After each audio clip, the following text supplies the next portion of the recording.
Hey everybody, this is Giancarlo Alino reporting for Sportskeeda MMA, and I'm happy to be joined by my guest here, who's going to be competing in the Bellator Bantamweight Grand Prix final at Bellator 295. He's Patchy Mix. How you doing, Patchy? I'm doing well. How you doing, brother? Doing great. And Patchy, when this was announced, you had this long gauntlet of opponents ahead of you. Now that you're in the final, just what's the mood like coming into the final against Stotts? It's a good mood, man. I'm got a lot of momentum. Um, I see a lot of holes in his game. And what better guy to fight, some little ass dude that's been talking a bunch of shit.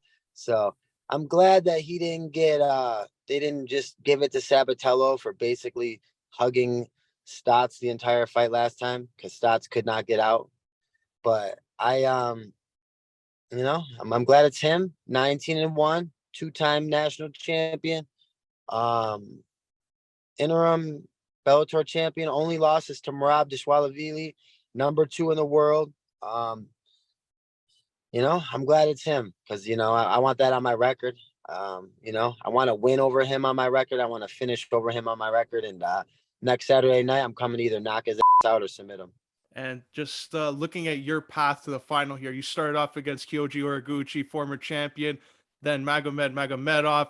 You submitted Magomed. You will take the decision win, dominant decision win over Horiguchi.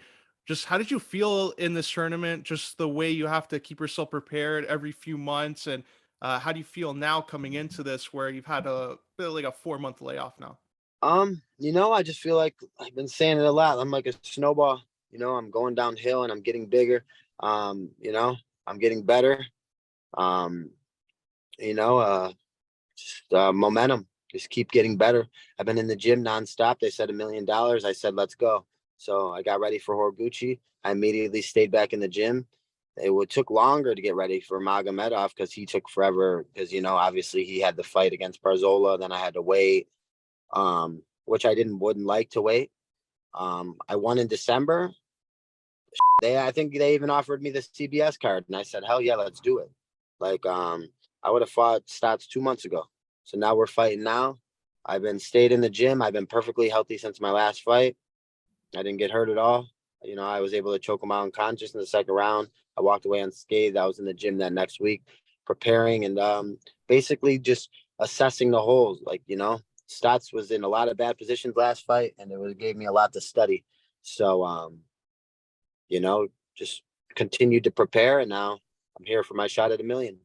And also, like, you've had a lengthy amateur career, and we're seeing you like consistently evolve in every single fight. You look great, you look better every fight that you're improving. So, what did you learn from that amateur career that you had? And did it add more confidence that you took the time at the amateur ranks before you committed to the professional level?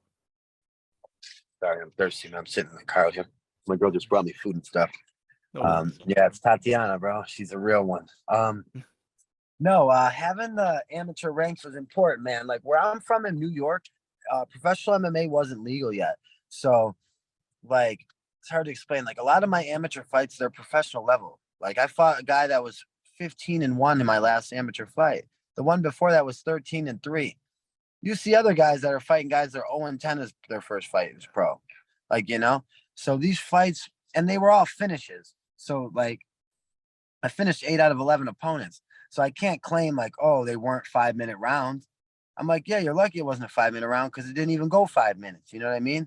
So it's like those fights are just as good as, to me, it's just that those are fights I needed to do at the time because professional MMA wasn't legal. So you couldn't just travel with no fights amateur wise and turn pro other places. So I had to, like, I was very good amateur, but it took me a while to turn pro. So because of how it was in New York. Once the MMA became legal in New York, then I was pro. I was able to fight locally and make money off tickets and do all that type of stuff. But having the extensive career, just um, they're just a shade less than pro fights. It's very important, and it'll show, man. I'm not just 17-1. I have many more fights than that. Definitely. And who's going to be in your corner for this fight? And who have you been training most with for it? Tatiana Suarez, my wrestling coach Don, Nate Pettit, he's a striking coach, and Harry St. Ledger, he's a black belt, Hensler Gracie black belt. I also got my brown belt under him and Jake Shields. I'm not sure if Jake will be there yet. Jake might. I'm not sure if he's been so busy lately, so I'm not sure if he's gonna be able to make the trip. But I've been working with grappling, Jake Shields, Javid, Farid, Basharat. They're 135 pounders in the UFC. Amir Albazi, Shorty Torres, Kobe Fair, Jeremy Kennedy, Mads Burnell, Marab Dishwalvili, Aljamain Sterling, Drew Dober, Islam Makachev, Umar Nurmagomedov. Trained with a lot of people, man. Dan Ige. These are all my normal day partners. I got some working with Vincente. Obviously my management's Ali, so I got in with a lot of other guys that he manages. I roll with everybody, a plethora of guys. I train with the who's who of the world, that are ranked in the world, and I believe I'm the best bantamweight in the world. So, or if not up there. So next Saturday night's a chance for me to prove it.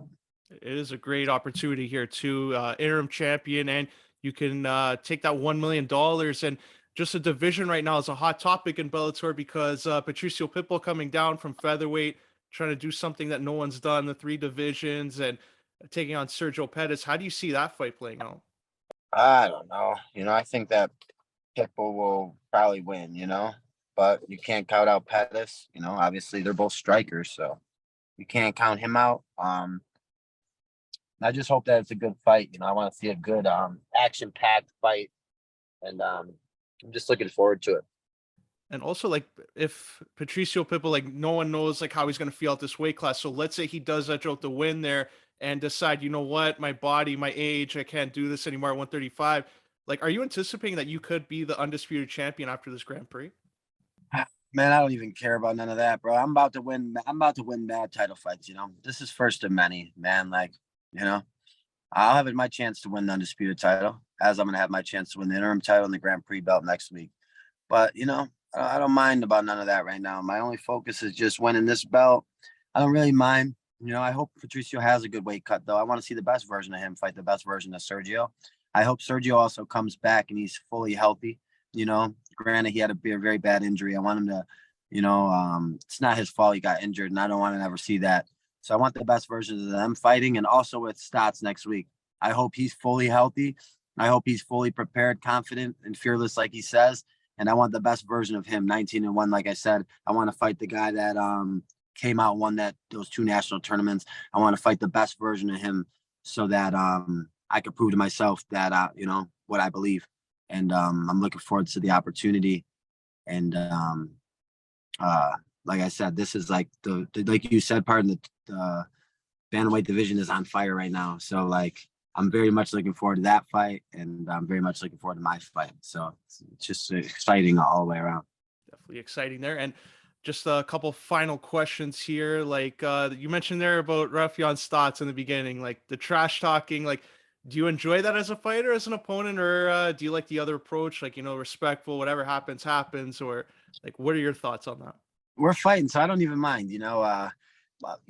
I think for me, taken away from the emotional side of it, I just got to beat him on that. I got to beat him when it matters, when it's game day. He could talk all the shit he wants. I can't tell you how many people talk shit and I strangle them in the training room every single day. So, like, there's an ego in here. This is an alpha sport. We're both men, and we get to solve it. So, like I said, we get to find out, and we get to find out who's better. We get to find out who's got more dog in them. We get to find out, and I'm looking forward to it. No one I've ever met has outdone me. No one. So, aside from that one fight, where someone I felt maybe survived me, I got a little tired. I've never taken a step back. I've never shied away, and I'm looking forward to meeting someone in the middle that will clash with me. I'm looking forward to it, and I'm here to take this man out. In devastating fashion, the best version of him. And before we wrap up here and let you go, how can our listeners viewers at Sportskeeda MMA follow you on social media and stay up to date with everything you're doing? Team Mix MMA on Twitter, or Patchy Mix on Instagram, whatever, Facebook. And I'll be tagged all over Showtime, World Star, and everything else next Saturday night after I strangle this little motherfucker. So, just look out for me on, hashtag my name next Saturday night at about 10 o'clock or whatever. And I'll be all over the place because I'm coming for a sensational moment and I'm coming for this guy's neck. Well, I appreciate you sharing your time here, coming on Sportskeeda MMA, and I wish you all the best of luck in the Grand Prix final. And maybe we'll see you with that $1 million and the interim You Bellator will, championship. you will.